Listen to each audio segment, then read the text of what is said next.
दिवाळीच्या फराळातील पटकन उचलला जाणारा पदार्थ म्हणजे शेव. कुरकुरीत अशी शेव बनवतोय, अगदी खुसखुशीत, अजिबात तेलकट न होणारी. बघू शकता, अजिबातही हाताला तेल वगैरे चिटकलेलं नाहीये. चला तर शेवची रेसिपी बघूया. त्याआधी चॅनलला नक्की सबस्क्राईब करा, जास्तीत जास्त सपोर्ट करा आणि जास्तीत जास्त शेअर करा. चला तर रेसिपीला सुरुवात करूया. अगदी सोपी रेसिपी आहे.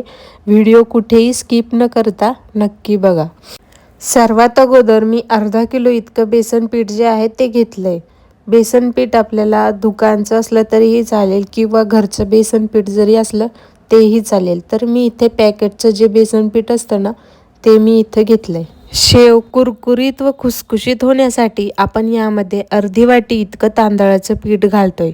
दोन्ही पीठ जे आहे ते छान असं हाताच्या मदतीने आपल्याला मिक्स करून घ्यायचंय. जसं की मी व्हिडिओमध्ये दाखवते त्याप्रमाणे तुम्ही मिक्स करून घ्या.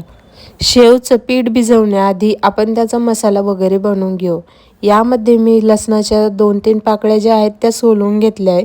त्यानंतर ओवा 1 चमचाभर, नाश्त्याच्या चमच्याने 1 चमचाभर ओवा मी इथं घेतला आहे आणि 3-4 चमचे इतके जिरे घेतले. याची आपल्याला अगदी बारीक अशी पेस्ट करून घ्यायची. पेस्ट नक्की बारीक ठेवा, नाहीतर काय होतं ना की शेव काढताना त्या सोऱ्यामध्ये जिरे वगैरे फसतात व पटकन जे आहे ते शेव वगैरे निघत नाही व तारा वगैरे तुटू शकतात. तर मी ते एक राऊंड मारला तर एकदम अशी बारीक नव्हती निघालेली. मग मी परत यामध्ये पाणी टाकलं व परत एकदा छान असं मिक्सरला फिरवून घेतलं.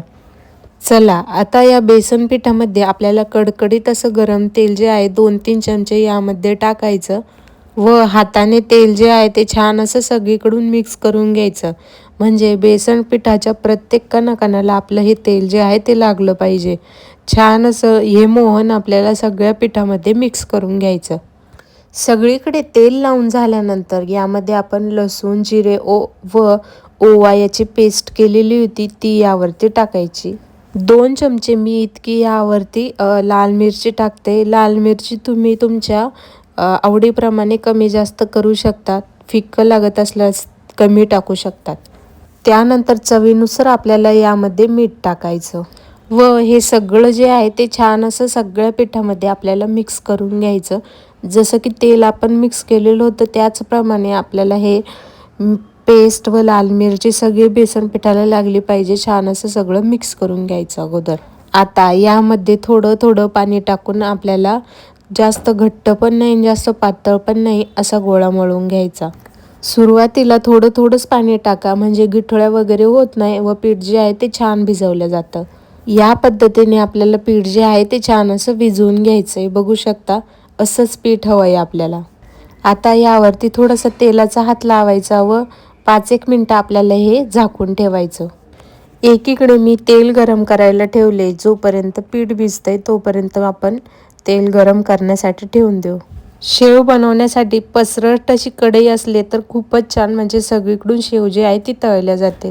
तर इथे पीठ जे आहे ते छान असं भिजल्या गेलंय. आपण बघू मस्त असं एक साईडचं पीठ जे आहे ते मी काढून घेते व लगेचच बाकीचं पीठ आपल्याला झाकून ठेवायचं, म्हणजे ते कडक होत नाही. आता सोऱ्याला आपल्याला या पद्धतीची चाळणी लावायची. यामध्ये यापेक्षा बारीक पण चाळणी असते, पण मी सध्या हीच लावतीये.